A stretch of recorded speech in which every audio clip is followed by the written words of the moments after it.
everyone. Today is Thursday, January 9th, 2020. The time is 9:01 a.m. I am calling this meeting to order. Amy, would you lead us in the pledge, please? I pledge allegiance to the flag of the United States of America and to the republic for which it stands, one nation, under God, indivisible, with liberty and justice for all. Okay, polling for potential conflicts of interest. None.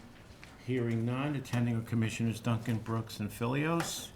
And so I will turn it over to Director Callahan. Would you care to make any statements? No, Mr. Chairman, Vlad has this in his hand. Okay, Vlad? David, the agenda amendment. Oh, thank you. We would like, well, before we go any further, Lone Mountain. case number, thank you. Lone Mountain ought to be removed from your agenda today. Okay. And we'll come back and reschedule time. Pat, we don't need a formal motion to remove, or do we? It'd be best to do that just to put it on the record. Okay. Good form. Sure. I move that we remove item 5B, which is case number MSP 19-0008, to be heard at a different date. I second the motion. Bill Brooks, Aye. Commissioner Duncan, Aye. Chairman Filios. Aye. And so case number MSP 19-0008 is removed from today's agenda. So moving back up to case number CUP 19-0009, St. Herman of Alaska Skeet for a modification or expansion of a recently approved conditional use permit for place of worship in case number CUP 18-0006. Vlad, please. Good morning, Commissioners. For the record, Vlad Finkel with Kootenai County Community Development. As you just stated, this is a request for an expansion of a recently approved conditional use permit for a place of worship. In fact, it was approved last May. The facility is located on the north side of Kootenai County. It's just west of Grease Ferry Road and on the north side of Highway 53, west of the city of Rathdrum.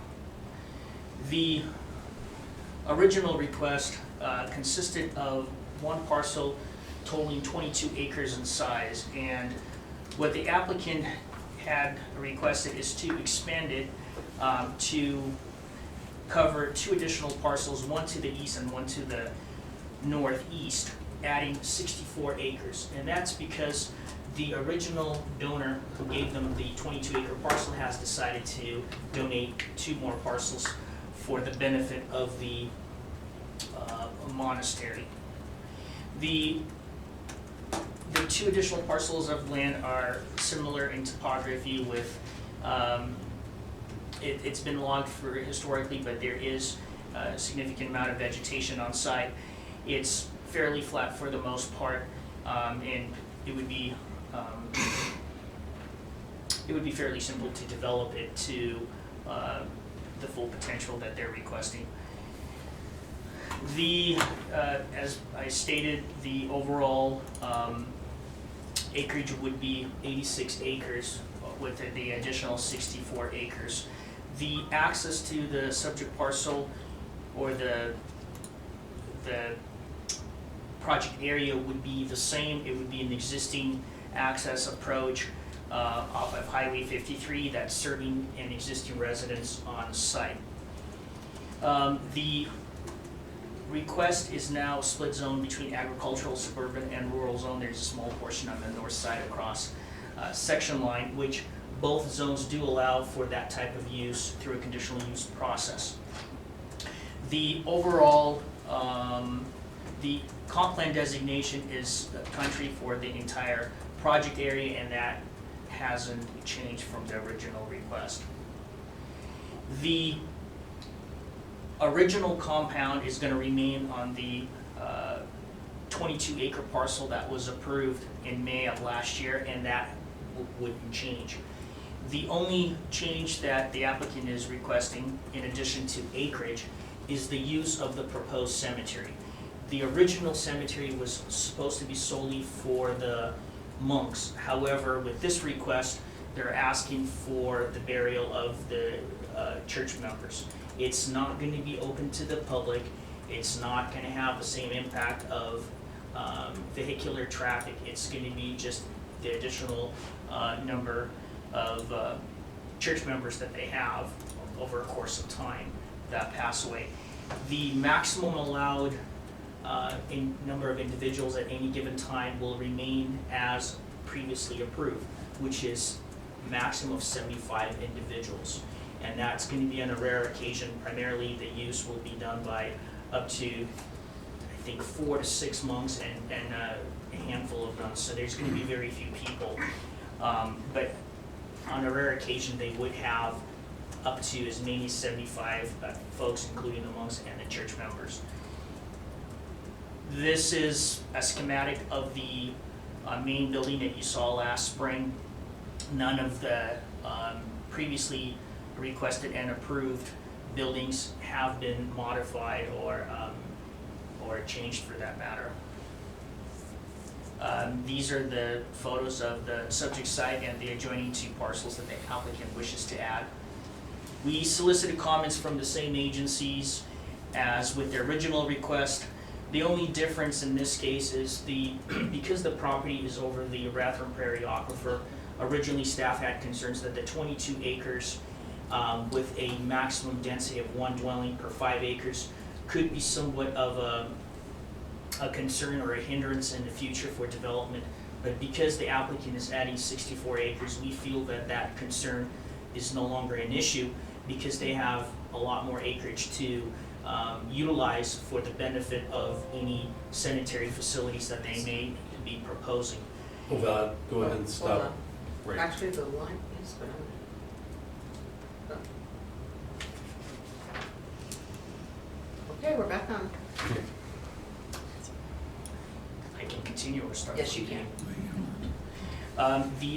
The other point I'd like to make is that the threshold for some of the conditions of approval had to be changed because the original request was based on the first building permit that would be issued on a vacant piece of property.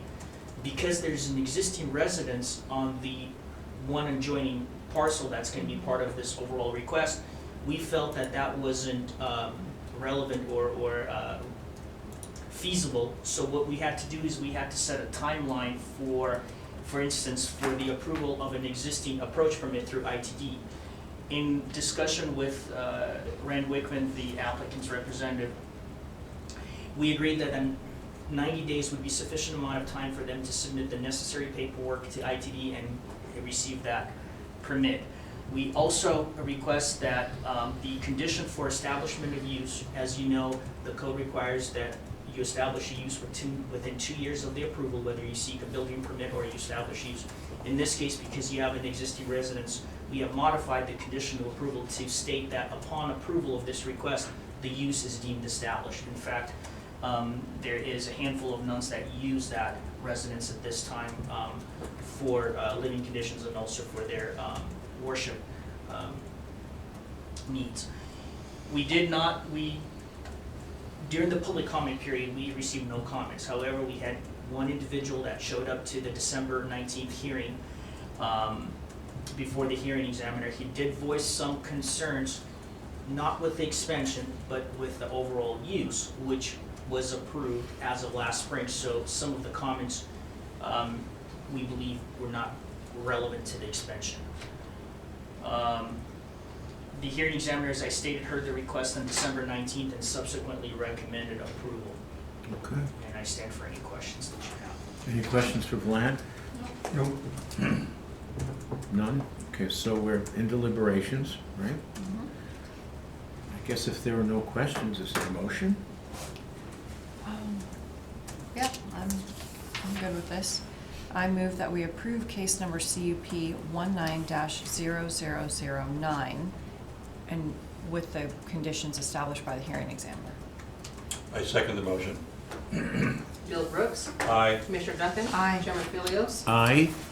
And the motion is approved. Case number CUP 19-0009 for St. Herman of Alaska Skeet is approved. Thank you, Rand. Thank you, Commissioners. Have a great day. You too. Now you can go to your 11 o'clock.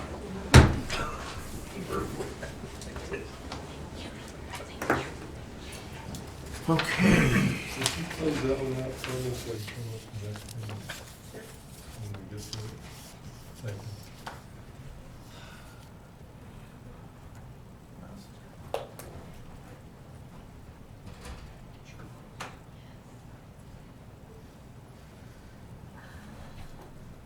I've got a PowerPoint in the same update file.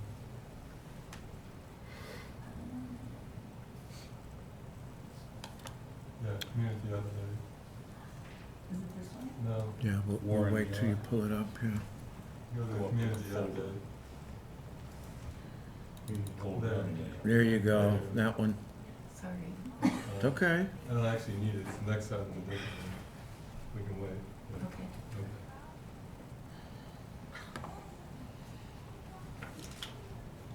Oh, you're all set? Okay. Yeah, so this first item, I don't need a PowerPoint. Okay, so we're going to move on to the next item on our agenda, which is our business segment for community development updates. First item, A, refund of application fees for case number ZON 18-0016 for North Idaho Maritime, John and Gail Condon, in the amount of $1,590, and Rand Wickman, the consultant, in the amount of $55.50, with a potential action item. Director Callahan, please. Since I don't have the authority to just give people back their money, I'm asking you to. You know why.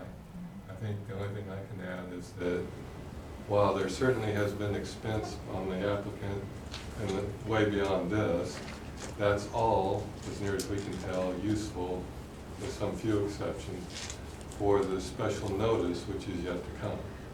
The few exceptions would be whatever time Rand spent in public hearings. And I can't unchisel that. But at least this, to me, seems like a good faith effort to give back what we can control. Fair enough. And you computed the $15.90 how? The staff went through the usual numbers that we take in for an application. Understood. I'm fine. Yeah, I'm fine. Leslie? Bill? Motion? I move that we refund the application fees for case number ZON 18-0016. Do I- Second the motion. I was gonna say, you Specific might wanna amounts. add the amount. Okay, amended to show Oh, yeah, okay. $1,590 to North Idaho Maritime and to Rand Wickman, $55.50. Thank you. I'll still second. Bill Brooks, Aye. Commissioner Duncan. Aye. Chairman Philios. Aye, motion carried. Item B in our business segment, consideration of injunctive relief for case numbers SDP 19-0238 and CV 18-0053 to stop continued violations of the building code and the land use development code. Director Callahan. Mr. Chairman, I'll turn to this PowerPoint in just a moment, but there's a long history to this. In 2018, under a previous owner, we had recorded a notice of violation because that owner had denuded the site and started work without a permit. The neighbors complained, we contacted them, said you need to pull at least a site disturbance permit. That's as far as it got. We did record the notice of violation, but then that owner sold to Warren, who has actually made things worse. And I'm going to be blunt about some of these things because it's angering. If you'd hand me the... Thank you. You'll see here in just a moment, but I wanted you to have a clue of where this is on Hayden Lake. If we zoom in up there, you can see on the PowerPoint here, the site's been denuded. This is an old site. Well, that's not necessarily bad, although it creates impacts to neighbors. But what's a violation of law is that there was work done excavating that should have had a site disturbance permit, because it's significant, as you'll start to see in a moment. This is today's world, our new interceptor, which you made happen, and looks useful in this case. Community development. Sorry, I couldn't resist that one. You're intercepting violators, are you? Uh-huh. Never mind. But you can see the extent of cut right here. That by itself is way beyond what's required for a site disturbance permit. So that's Mr. Ella's doing. He should have, and he knew, he should have pulled a site disturbance permit. So that's why this moment was out there actually issuing the stop work. And there continue to be issues. The site is creating a lot of runoff. Neighbors are still complaining. I think, Chris, you probably I did had receive a complaints. couple of calls, yes. And it's one of those, why aren't you doing something? So that's why I'm here setting up for and asking for you to give us authorization to seek an injunction if we need it. We may. As of yesterday, I met with Mr. Ella. And go back, and I'll get to that next one in a minute. And he's trying to pull together all the plans we need for both a site disturbance permit, retaining walls, and a building permit for the home. They don't quite add up yet, meaning the building permit doesn't match the elevations yet of the site disturbance.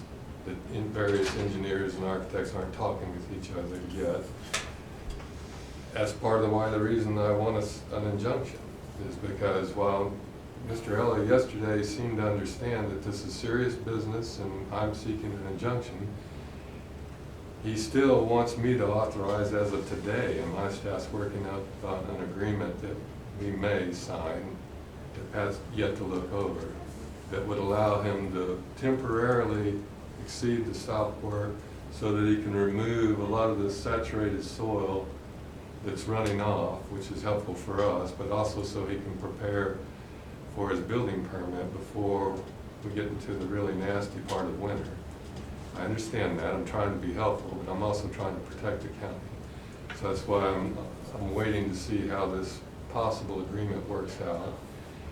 It may be that we can agree to let him do what I just described, but I frankly have lost trust in this man, and you can see why. The neighbors are beside themselves. This will give you a good example of why. This was taken by our staff, the code enforcement staff. This is driving us to the side on the left. This retaining wall has actually been approved by the Lakes Highway Department, and it's outside of our jurisdiction. The neighbors don't get that. It makes them mad. So that's the dirt that's he's been But tracking. all of that is what you're getting Chris a complaint about, and legitimately so. None of that should have been in the right of way, and it's probably a quarter of a mile's worth. And at this point, the rain has all washed it off into the side gutters, and we'll never be able to fix that. That's the sort of thing that neighbors just go berserk about because they don't understand why we don't get in front of these things.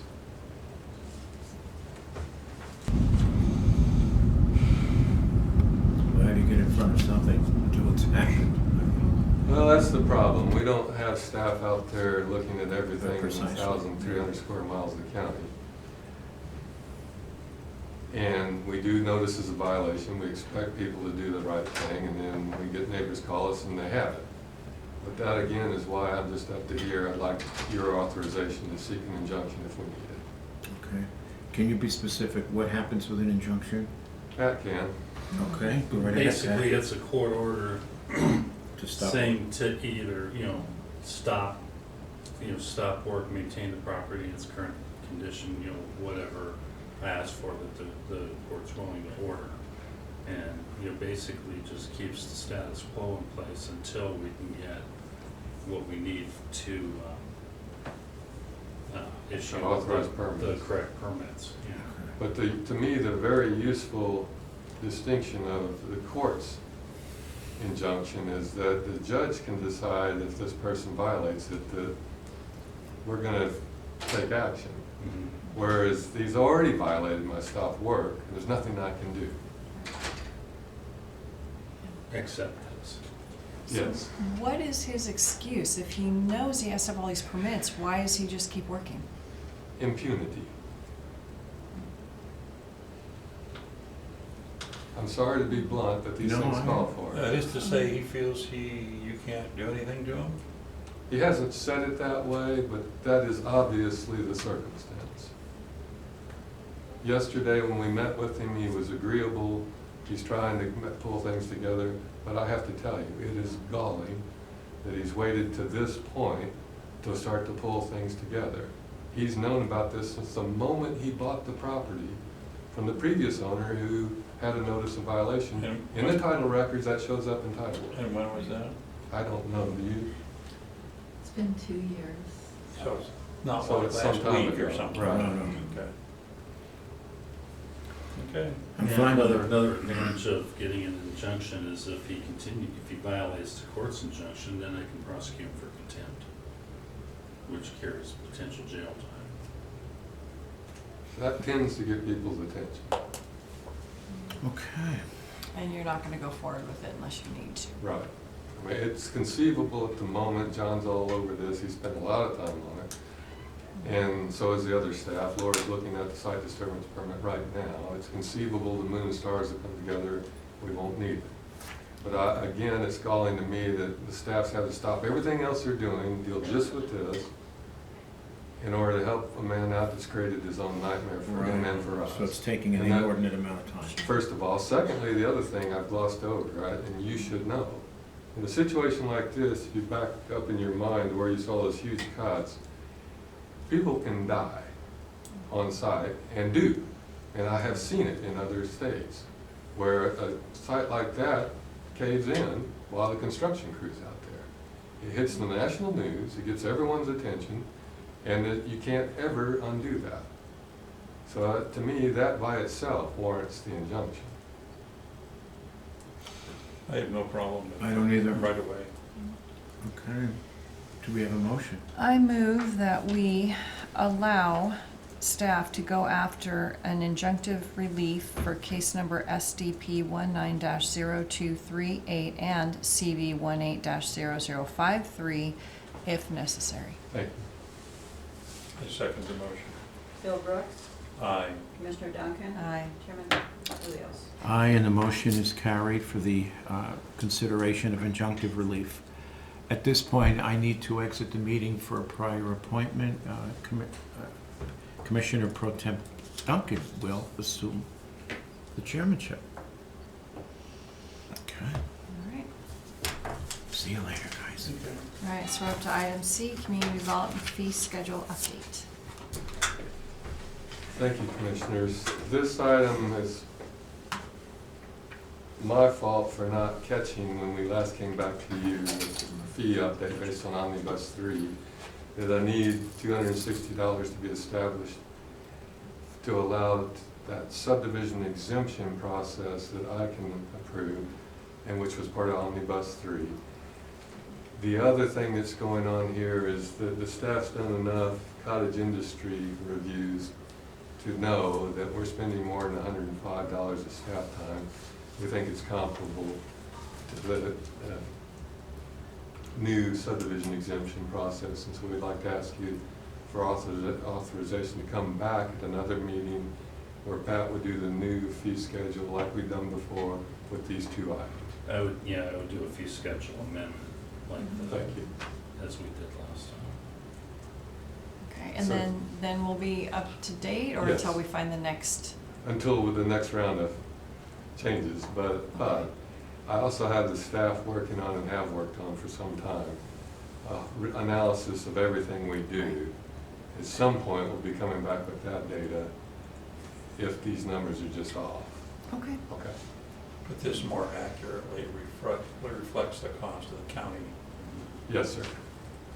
And the other thing, thank you for bringing that up. It reminded me, we don't do that many cottage industries in a year. My guess is, I'm guessing, but I think maybe 6 a year in rough numbers. So it's not like it's a lot of Sure. turmoil. Yeah, it seemed, to me, it still seems like a very reasonable fee for that particular permit. And the reason I listed out the criteria there, you can get a sense for what the staff goes through to get through these things. Right. I'm fine with bringing it forward. All right. We good to move on? Yeah, I was just gonna say that wouldn't require a motion at this point because it will be brought forward Sure. subsequent meeting. And it's listed as a discussion item anyway on our Yeah, agenda, right. so.